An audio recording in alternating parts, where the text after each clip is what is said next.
Good morning, Titans. Today is March 21st. I'm Isaiah Weatherford filling in for Brooke. And I'm Lexi Hope. So Isaiah, how does it feel to be on camera? Well, it's a lot different from being behind the scenes. Well, let's get started with the show.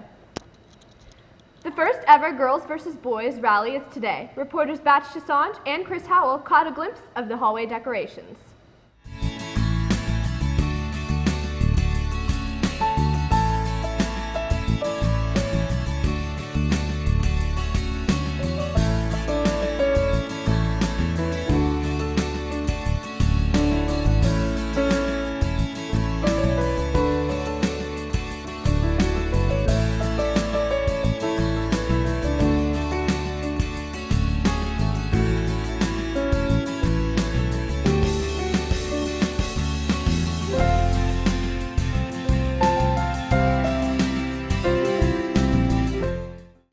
There's a new law in place concerning kids who are transgender.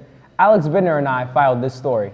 With social changes coming across America, a new controversial law is being applied in school campuses across California. Assembly Bill 1266, or more commonly referred to as the Transgender Bathroom Bill, allows students who identify themselves as members of the opposite sex to use bathrooms and participate in sports teams of the gender they identify themselves as. Supporters of the bill argue that it will help reduce discrimination and point to similar laws already in effect in Los Angeles area schools. However, some groups have voiced opposition to the bill, calling it overreaching and pointing out opportunities for misuse. Students have different reactions when hearing of the law, and many students have voiced their concerns and opinions with certain aspects of the law. You know, the real problem with this is that it's really a social problem that we try to compensate for things such as gender confusion. And in reality, the problem I have with this law is not the fact that people are confused. People are going to be confused about a lot of things, whether it be gender, sexuality, religious beliefs, you know, whatever. The list is virtually endless. The problem I have with this law, per se, or this proposition, is that it's going to indefinitely leave room for abuse. You know, people are going to go in their opposite locker rooms and take advantage of that. You know, and as we know, social media could play into practice in this and cause a wildfire of problems that's going to hurt people's feelings, that's going to cause dismay, and that's going to cause hurt, maybe even atrocities, essentially. The law of the transgenders having the choice as to choose whatever bathroom or locker facility that they have, the idea that that you're able to choose, I believe it's definitely something you should be able to choose. I shouldn't tell you what bathroom you should be able to use or any facility that you're able to use, no matter gender or race, because I feel that's not my choice and that's not my personal preference for you, because I feel like whatever you identify yourself as is you, and I feel like it's just equality, and I believe in equality and the idea that you have the choice in the matter. Whether you are for or against it, the law went into effect on January 1st, and it is the duty of the local school officials to ensure its successful implementation. In terms of the new transgender law, I mean, the law is a law, and we're going to abide it. And if we're told we've got to open up the bathrooms to whoever wants to access them, and if that's the law, then that's what we have to do. Really, when it comes to these type of laws, personal preferences, personal opinions are irrelevant for us as school employees. We just got to take care of kids the way they tell us to take care of kids. We know it's controversial. We know people have a lot of opinions about it. But the reality is a law is a law. And if they say open the doors, then we got to open the doors.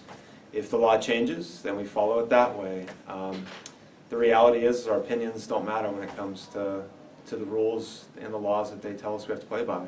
Isaiah Weatherford, Titan TV News. Excited for the rally? So far, the results show that the girls are in the lead. Let's step it up, guys.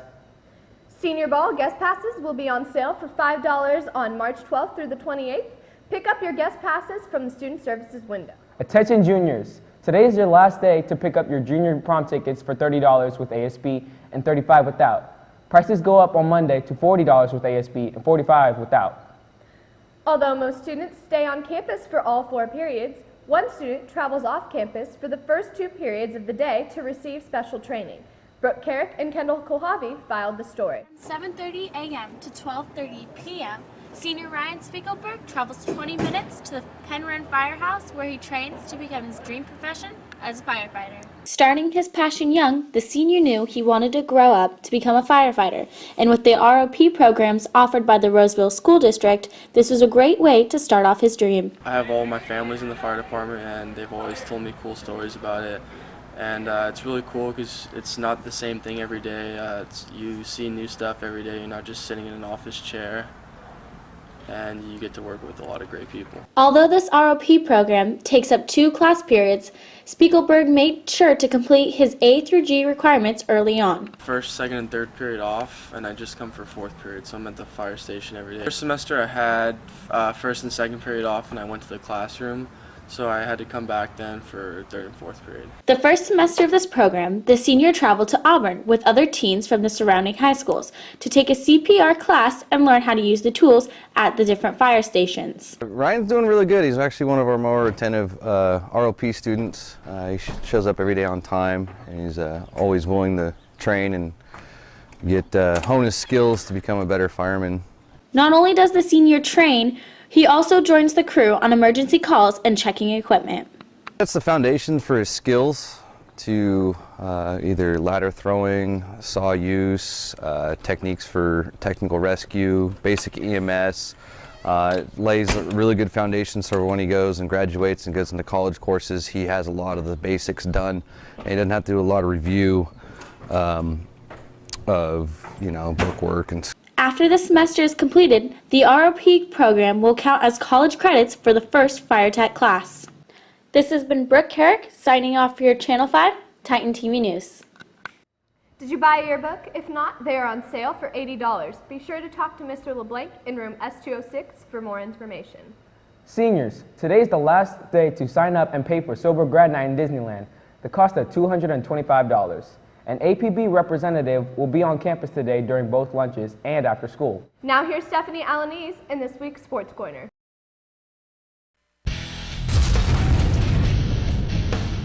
This is Sports Corner. Good morning, Titans. I'm Stephanie Alanese with your sports for the week. We had a busy week with a lot of different sports events.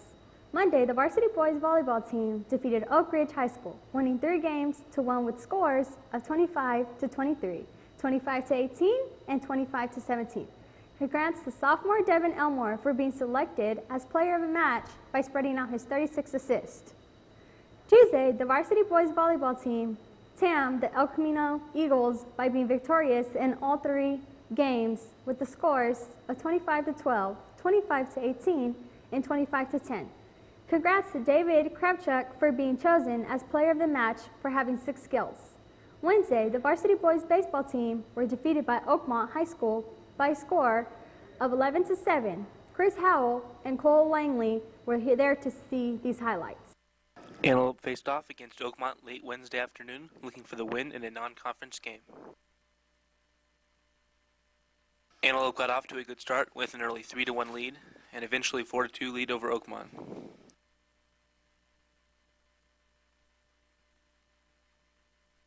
However, the Vikings fought back in the 4th and 5th innings by taking the lead at 5-4 and eventually expanding it up to 9-4. Antelope was able to score a couple more runs, but ultimately lost this one 11-7. Congrats to the varsity girls soccer team for overpowering Foothill High School on Wednesday with the win to 1-0.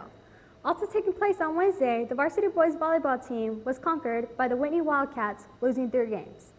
Last night, the varsity boys volleyball team had another match and were unfortunately defeated by Placer High School, falling short by losing 3 games. And finally, the varsity girls softball team brought home a big win against Lincoln High School, winning 5-2. Good luck to the varsity girls soccer team and the varsity boys baseball tonight in their matchups. That's all we have for you today, Titans. Now back to Isaiah and Lexi. Thanks, Stephanie. Well, that's all we have for the show today. Let's go, Lady Titans. Lexi, you got it all wrong. The boys got this one in the bag. We'll see about that, Isaiah. See you next week, Titans. And have a great weekend.